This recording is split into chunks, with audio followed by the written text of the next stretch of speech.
আসসালামু আলাইকুম। ক্লাস 8 তোমাদের আগের ক্লাসে শতকরা নিয়ে আলোচনা এবং তার কিছু শর্ট প্রশ্ন দেখানো হয়েছিল। আজকে আমরা এই চ্যাপ্টার আরও কিছু শর্ট প্রশ্ন এবং বড় প্রশ্নগুলো নিয়ে আলোচনায় থাকব। দেখো, আগের দিনকে আমরা কিভাবে ভগ্নাংশকে কিভাবে শতকরায় প্রকাশ করেছিলাম বা শতকরা থাকলে কিভাবে তাকে ভগ্নাংশে প্রকাশ করা হয় সেগুলো নিয়ে আলোচনায় ছিলাম। আজকে যদি একটা অঙ্ক দেখি যে অনুপাত যদি দেওয়া থাকে তাহলে তাদের কিভাবে শতকরায় প্রকাশ করা হবে। দেখবে তোমাদের একটা অঙ্ক আছে 6 দাগের অঙ্ক। দেখবে বলেছে জলে হাইড্রোজেন এবং অক্সিজেনের অনুপাত 2:1 হলে ওই জলের মধ্যে হাইড্রোজেনের শতকরা পরিমাণ এবং অক্সিজেনের পরিমাণ কত সেটা নির্ণয় করতে হবে। তাহলে হাইড্রোজেন এবং অক্সিজেনের অনুপাত দিয়ে আছে কত, হাইড্রোজেন অনুপাত অক্সিজেন দিয়ে আছে 2:1। ঠিক আছে, তাহলে জলের মধ্যে 2 ভাগ আছে কি না হাইড্রোজেন আর 1 ভাগ আছে অক্সিজেন। তাহলে মোট কটা ভাগ হলো? 3টে ভাগ। এই 3টে ভাগ অর্থাৎ টোটাল জলটা হয়ে যাবে 3 ভাগ। তাহলে 3 ভাগের মধ্যে জলের মধ্যে 3 ভাগ যদি জল হয় সেই জলের মধ্যে 2 ভাগ থাকবে কি হাইড্রোজেন আর 1 ভাগ থাকবে অক্সিজেন। তাহলে এখানে হাইড্রোজেনের ভাগহার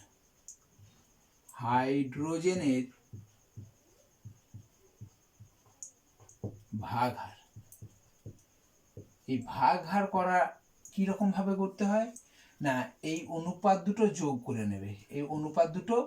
করে নেবে, ঠিক আছে, সেটা হয়ে যাবে হর। ঠিক আছে, আর যেটা হিসাব করছো হাইড্রোজেন হিসাব করছো, তাহলে হাইড্রোজেনটা কত আছে? 2 ভাগ। তাহলে এখানে যোগ করলে কত হবে? 2 একে 3। আর ক ভাগ আছে? 2 ভাগ। বুঝতে পারলে? তাহলে কি বললাম,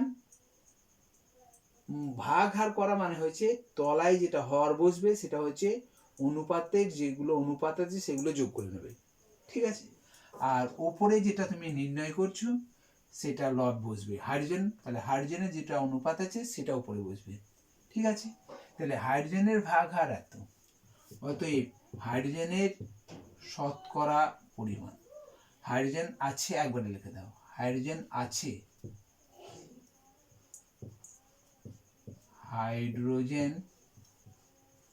আছে অতএব জলে হাইড্রোজেন আছে, জলে হাইড্রোজেন আছে কত হবে? দেখো ভগ্নাংশটা পেয়েছো 2/3, শতকরা পরিমাণ করছো তোমরা, তার মানে 100 দিয়ে গুণ হবে। এটা দেখো কাটাকাটি হচ্ছে না, তার মানে 200/3 হয়ে যাবে। ঠিক আছে, এত পার্সেন্ট সমান কত হবে? এটা পূর্ণ ভাঙলে দেখবে 66/2/3 এটা হাইড্রোজেনের পরিমাণ হলো। অক্সিজেনের পরিমাণ কত হবে দেখো, তাহলে অক্সিজেনের ভাগহার লিখি, অক্সিজেনের ভাগহার কত হবে না, মোট ভাগহারটা লিখবে তলায়, আর উপরে অক্সিজেনের পরিমাণটা বার করছে, তাহলে অক্সিজেনটা 1 ভাগ আছে 1/3। ঠিক আছে, অতএব জলে অক্সিজেন আছে কত না 1/3 গণিত 100 সমান 100/3%। পার্সেন্ট 100 দিয়ে গুণ করলে পার্সেন্টেজ হচ্ছে, এটা পূর্ণ ভাঙলে কত হবে? 33/1/3%। বুঝতে পেরেছো এটা? তাহলে অনুপাত দেয়া থাকলেও আমরা কিন্তু তার শতকরা পরিমাণটা নির্ণয় করতে পারবো।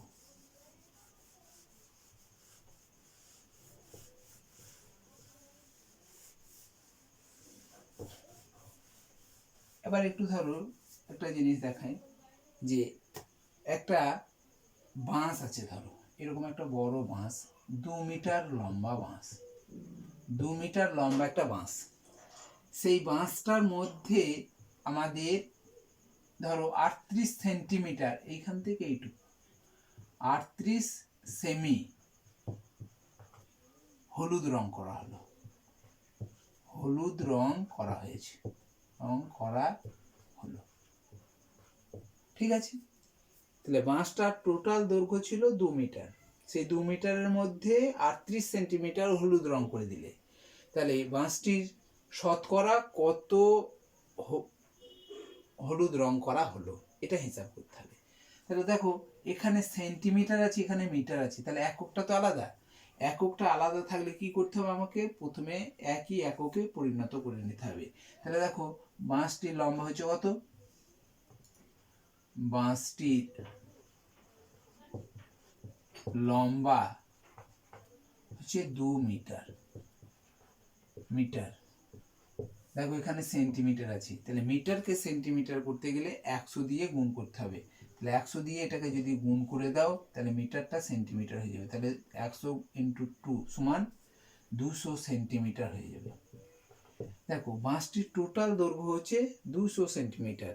এই 200 সেন্টিমিটারের মধ্যে 38 সেন্টিমিটার কি করেছে, হলুদ রং করেছে। তাহলে 200 সেন্টিমিটারের রং করেছে, 38 সেন্টিমিটার হলুদ রং, 1 সেন্টিমিটার আর 100 সেন্টিমিটার হিসাবে বার করা। ঠিক আছে, আমরা এটাকে একবারে সংক্ষেপে লিখব যে হলুদ রং করা হলো, হলুদ রং করা হয়েছে। শতকরায় হিসাব করব না কতটা হলুদ রং দিয়েছি। মোট বাঁশটা হচ্ছে সেটা হরে বসবে 200 সেন্টিমিটার হয়েছে। আর কতটা হলুদ রং করলাম সেটা হচ্ছে 38 সেন্টিমিটার হলুদ রং করলাম। তাহলে এটা ভগ্নাংশ হয়ে গেল। একে আমরা শতকরায় প্রকাশ করব, তার মানে 100 দিয়ে গুণ হবে।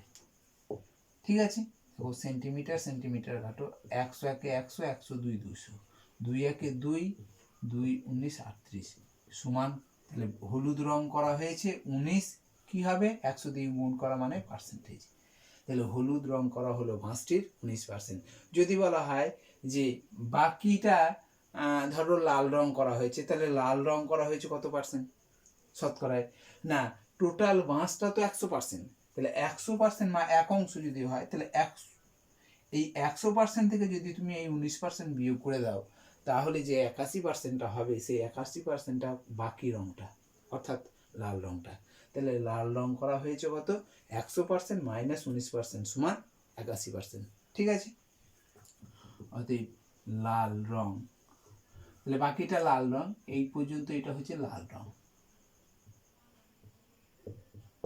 ঠিক আছে, তাহলে লাল রং করা হয়েছে কত, লাল রং করা হয়েছে 100% - 19%, তাই না।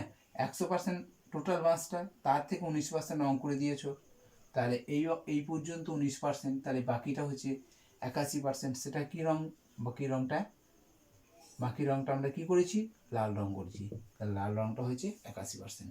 বুঝতে পেরেছি এটা।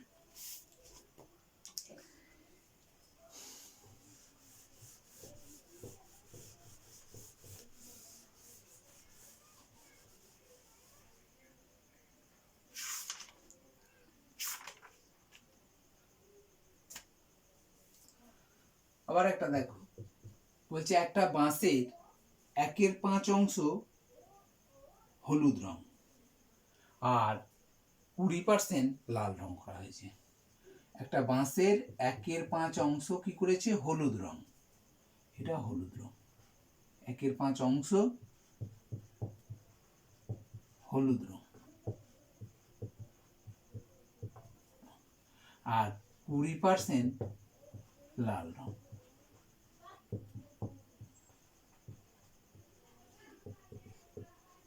ঠিক আছে, তাহলে বাঁশটির 1/5 অংশ হলুদ রং করছে আর 20%টা লাল রং করা হয়েছে।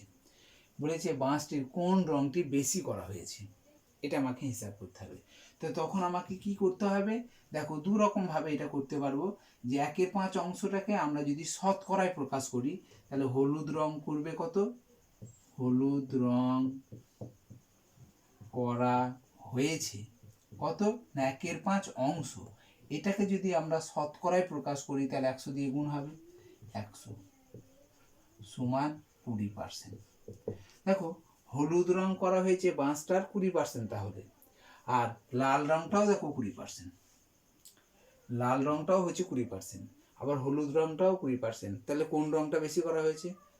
দুটোই তো সমান হয়ে যাচ্ছে 20%, তাহলে বেশি কম হলো না, তাহলে উভয়ই সমান রং করা হয়েছে। বাঁশটির হলুদ রং এবং লাল রং দুটোই সমান করে করা হয়েছে। ঠিক আছে, এটাকে যদি আমরা এটাকে ধরে যদি আমরা অঙ্কটা করি তাহলে কেমন হবে? যে লাল রং করা হয়েছে, লাল রং করা হয়েছে, তখন কি লিখবে? 20%। 20% মানে 20/100, তাই না? তাহলে শূন্য একটা শূন্য কেটে দাও, 5 একে 5, 5 2 10 হয়েছে। তাহলে 5 2 10, 2 1 2, তাহলে 1/5 অংশ। দেখো লাল রং 1/5 অংশ, আবার হলুদ রংটাও তো 1/5 অংশ, তাহলে এই দিক দিয়েও তারা সমান হচ্ছে। তুমি যে কোনো একটা করে করতে পারো।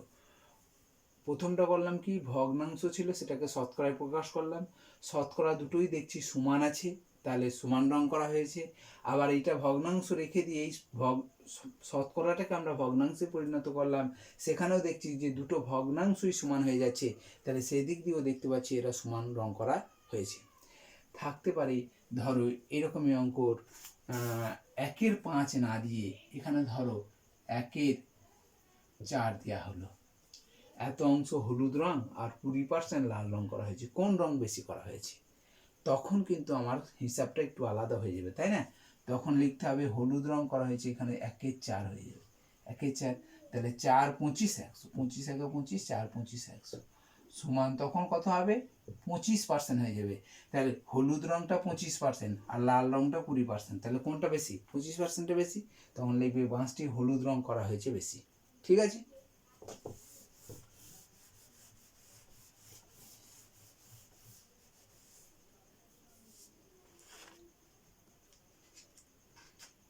এবার দেখবে তোমাদের উদাহরণে আর একটা খুব ভালো অঙ্ক আছে, সেটা হচ্ছে পেজ নম্বর দেখবে 107-এর 3-এর দাগের অঙ্কটা। বলেছে হাওড়া স্টেশন থেকে ট্রেন বর্ধমান যাবে, কর্ড লাইন এবং মেন লাইন দুটো লাইন আছে। কর্ড লাইনে হাওড়া থেকে বর্ধমানের দূরত্ব 85 কিমি, কিন্তু মেন লাইনে সেই দূরত্ব 5% বেশি। মেন লাইনে হাওড়া থেকে বর্ধমানের দূরত্ব কত? সেটা হিসাব করো। দেখো 5% মানে মোট দূরত্বটা কত? মোট দূরত্বের 5% বেশি, তাহলে মোট দূরত্বটা কত দিয়ে আছে? দেখো দিয়ে আছে কি, মোট দূরত্ব কত আছে মেন লাইনে? মোট দূরত্ব হচ্ছে কত? মেন লাইনে লিখবে, মেন লাইনে দূরত্ব কত? 85 কিমি।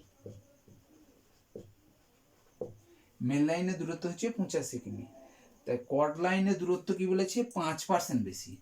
কর্ড লাইনে দূরত্ব 5% বেশি। ঠিক আছে, 5% বেশি মানে কি? তাহলে মেন লাইনে 85 কিমি হলে কর্ড লাইনের দূরত্ব 85 থেকে বেশি হবে, তাই না? তাহলে কতটা বেশি হবে সেটা 5% বলেছে, তাহলে দূরত্ব বেশি হবে কত? অতএব কর্ড লাইনে দূরত্ব বেশি হবে। কতটা বেশি হবে? না 5% বেশি হবে। তাহলে আমরা লিখতে পারি 85 কিমি গণিত 5%। কতটা বেশি হিসাব করছি, দিয়ে তারপর আমরা যোগ করব, তাই না? তাহলে কর্ড লাইনের দূরত্ব বেশি কতটা? 85 কিমি এর 5%, তাহলে 85 কিমি গণিত 5%, তাই তো? তাহলে 85 গণিত 5% মানে 5/100। ঠিক আছে, দেখো এটা আমরা একটু যদি কাটাকাটি করি, 5 একে 5, 5 20 100 হয়েছে। দেখো আবারও 5 দিয়ে কাটবে, 4 5 20, 5 17 85, তাহলে কত হলো? 17/4 কিমি বেশি। তাহলে এটাকে আমরা যদি দশমিকে প্রকাশ করি তাহলে 17কে আমাকে কত দিয়ে ভাগ করতে হবে? 4 দিয়ে। 4 4 16, 1 দশমিকের জন্য 0, 4 2 8, 2 দশমিকের জন্য 5 4 20। তাহলে এটাকে আমরা লিখতে পারি 4.25 কিমি বেশি। তাহলে কর্ড লাইনের দূরত্ব বেশি হবে কতটা? 4.25 কিমি, এটা বেশি হচ্ছে। তাহলে কর্ড লাইনের দূরত্বটা কত হবে? অতএব লিখবি কর্ড লাইনের দূরত্ব, কর্ড লাইনে হাওড়া থেকে বর্ধমানের দূরত্ব, হাওড়া থেকে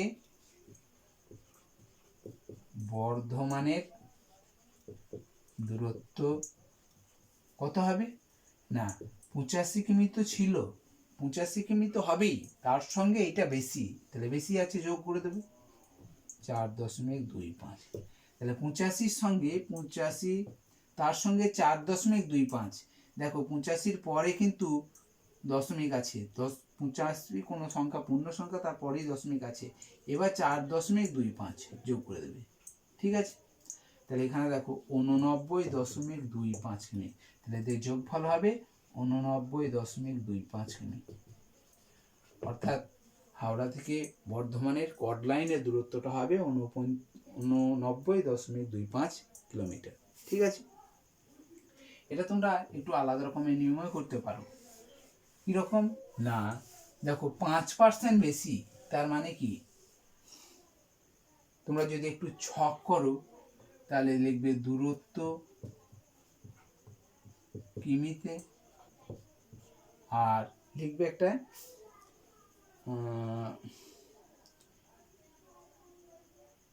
এটা কর্ড লাইনের দূরত্ব লিখবে, আর মেন লাইনের দূরত্ব,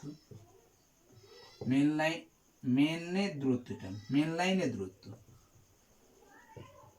মেন লাইনের দূরত্ব, আর এইদিকে লিখবে কর্ড লাইনের দূরত্ব কিমিতে লিখবে, হয়েছে? তাহলে মেন লাইনের দূরত্ব 100 হলে, মেন লাইনের দূরত্ব যদি 100 হয় তাহলে কর্ড লাইনের তার থেকে 5% বেশি, 5% বেশি মানে 100-র সঙ্গে 5 যোগ, হয়েছে? 5% বেশি মানে এর যদি 100 হয় তাহলে এর 105 হয়ে যাবে, 105 কিমি, বুঝতে পেরেছো? 5% কম যদি হতো তাহলে 5 বিয়োগ হয়ে যেত, 100 থেকে 5 বিয়োগ হয়ে যেত। 10% বেশি হলে 100-র সঙ্গে 10 বেশি হয়ে যাবে, ঠিক আছে? এখানে মেন লাইনের দূরত্ব 85 কিমি, তাহলে কর্ড লাইনের দূরত্ব কত? একবারে তোমরা এটাও নির্ণয় করে নিতে পারবে, ঠিক আছে? তাহলে এখানে দেখো দূরত্ব কমে যাচ্ছে, তাহলে মেন লাইনের দূরত্ব কমে গেলে কর্ড লাইনের দূরত্বও কমে যাবে, তাহলে এখানে সরল অনুপাত।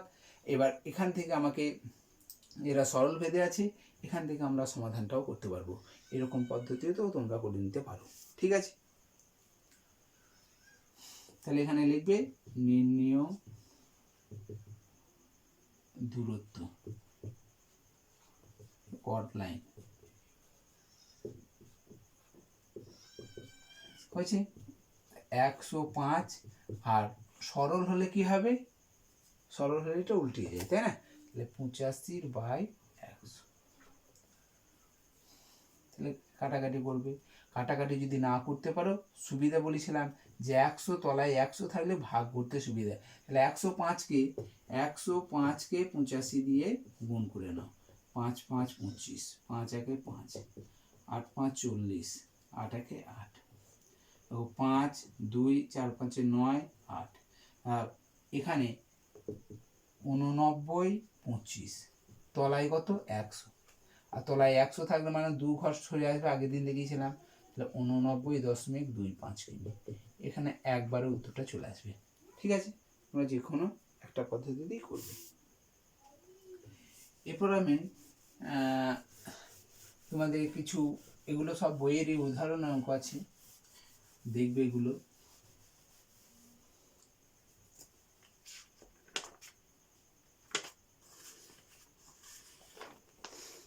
এবার দেখো একটা 7 দাগের অঙ্ক দেখাচ্ছি। 7 দাগের অঙ্কটায় কি বলেছে দেখো, যে হৃদয়পুরের একটি কারখানায় আগে দৈনিক মানে প্রত্যেক দিন, আগে প্রতিদিন 1500টি করে বোতল তৈরি হতো। এখন তৈরি হয় দৈনিক মানে প্রত্যেক দিন 1695টি বোতল।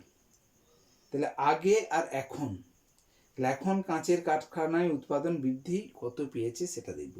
তাহলে আগে আগে বোতল তৈরি করতে কতগুলো, আগে দৈনিক বোতল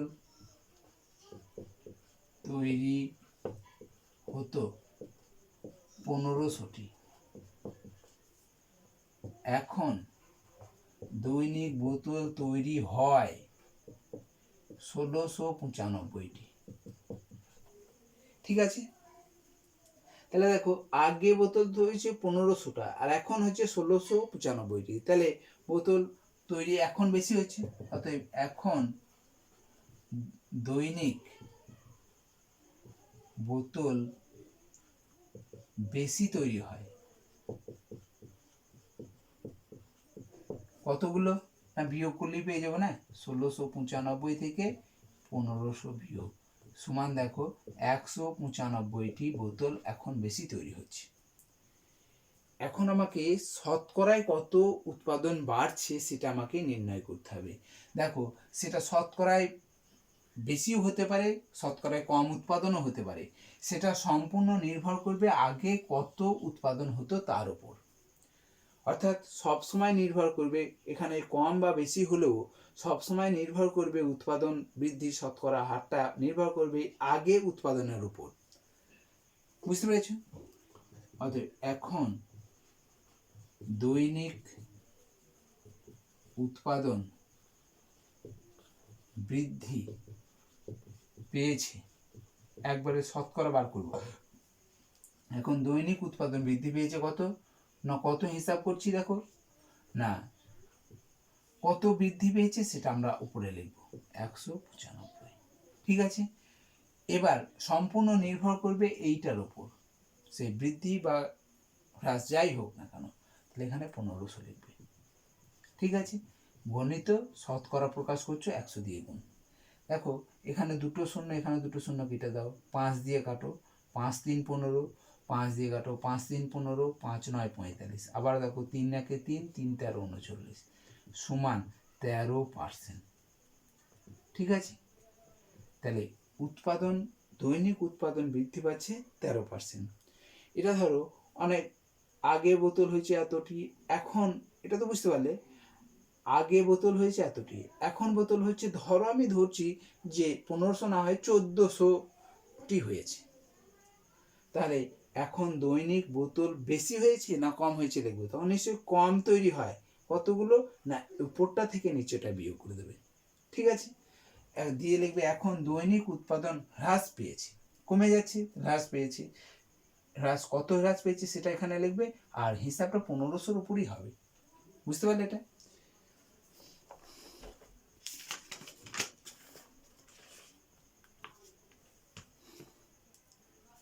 এবার দেখো একটা 9-এর দাগে যে অঙ্কটা আছে সেটা দেখাই।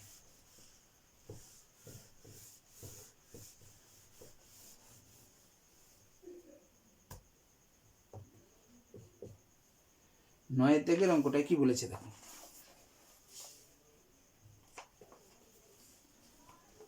9-এর দাগের অঙ্ক বলেছে তৃষা মিলন দাদার বইয়ের দোকান থেকে একটি বই কিনেছেন। মিলন দাদা বইয়ের উপর লেখা দামের উপর পর্যায়ক্রমে মানে পরপর 10% এবং 5% ছাড় দিয়েছে, মানে দুবার ছাড় দিয়েছে, প্রথমবার 10%, দ্বিতীয়বার 5%। বইটির উপর লেখা দাম যদি 200 টাকা হয় তাহলে মিলন দাদা তো কত টাকা বইটা পাবে বা কত টাকা দিল মিলন দাদাকে। তাহলে তুমি বইটা কিনতে গিয়েছো, মিলন দাদা বইটার দামের উপর লেখা দামের উপর ছাড় দিচ্ছে, হয়েছে, অর্থাৎ বইটির লেখা দামটাকে বলা হয় ধার্য মূল্য, তাহলে ধার্য মূল্যের উপর সে পরপর দুবার ছাড় দিয়েছে। তাহলে বইটির লেখা দাম কত, বইটির লেখা দাম কত টাকা না 200 টাকা, হয়েছে। তাহলে প্রথমবার ছাড় দিয়েছে কত, ছাড় দেন কত না, 200 টাকার উপর 200 টাকার 10%, বুঝতে পেরেছি? 200 টাকার 10%, তার মানে কত টাকা ছাড় হলো সেটা দেখি। তাহলে 200 টাকা গণিত 10% মানে 10/100, 100 একে 100, 100 2 200 সমান 20 টাকা। তাহলে প্রথমবার সে বইটা কিনতে গেল, তুমি কিনতে গেলে, বইয়ের লেখা দাম ছিল 200 টাকা, প্রথমবার 20% ছাড় দিয়ে দিল। তাহলে 20% ছাড় দিয়ে মানে 10% ছাড় দিয়ে মানে 20 টাকা ছাড় দিল। তাহলে 200 টাকার বইটা 20 টাকা ছাড় দিচ্ছে, ছাড় দিয়ে মানে কি তোমার কাছে নেবে না, তাই না? তাহলে দাম কত হবে? তাহলে বইয়ের দাম কত টাকা হবে তখন? দেখো 200 টাকা থেকে 20 টাকা নেবে না, সমান তাহলে 180 টাকা নেবে, ঠিক আছে? তাহলে 180 টাকা তোমার কাছে যদি 10% ছাড় দিত তাহলে 180 টাকা নিত। কিন্তু দেখো তোমাকে বলছে পরপর দুবার ছাড় দিচ্ছে। পরপর দুবার ছাড় দেওয়া মানে হচ্ছে প্রথমবার যে ছাড়টা দিয়েছে সেটা বিয়োগ করে নিয়ে যে টাকাটা হবে সেটা হচ্ছে এখন দ্বিতীয়বারে ছাড় যখন দেবে সেটা এই টাকাটার ওপর। দুবার ছাড় দেওয়া মানে হচ্ছে 200 টাকার ওপর পরপর 200 টাকার ওপর প্রথমবার যে ছাড়টা দিচ্ছে সেই টাকাটা ছাড় দিল, সেটা বিয়োগ করবে। সেই বিয়োগ ফলটার উপর এখন এই দ্বিতীয়বার যে ছাড়টা হবে সেটা এই 180 টাকার ওপর ছাড় হবে, বুঝতে পেরেছো? তাহলে দ্বিতীয়বার ছাড় দেবে কত? দ্বিতীয়বার ছাড় দেবেন কত না 180 টাকার 5%, 180 গণিত 5% মানে 5/100 হয়েছে। 5 0 0 কাটলাম, 5 একে 5, 5 2 10, 2 একে 2, 2 9 18 সমান 9 টাকা। তাহলে দ্বিতীয়বার ছাড় দিচ্ছে 9 টাকা। তাহলে বইয়ের দাম কত নেবে? অতএব মিলন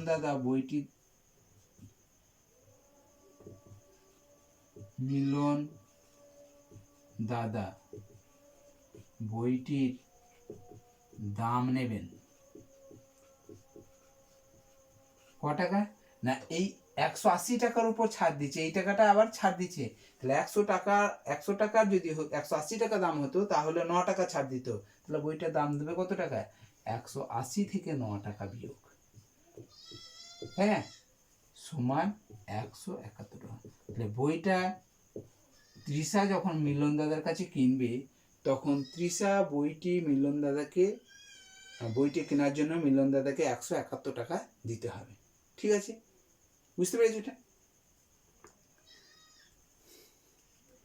এবার দেখো